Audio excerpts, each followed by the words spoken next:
করে দেবো সব যাবো মেশিনে, তখন মেশিনে গেলেও কিন্তু মিস্ত্রি ছাড়া মেশিনটা চালাইবো কেমনে?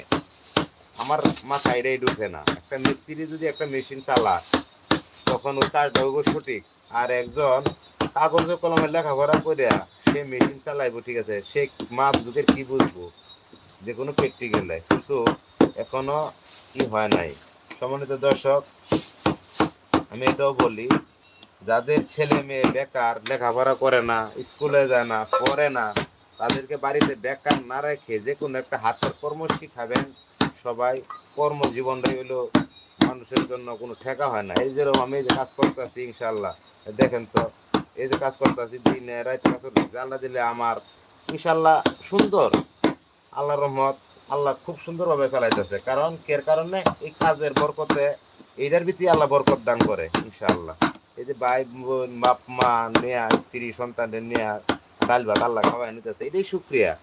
কোটিপতি হওয়ার স্বপ্ন নাই ইনশাআল্লাহ।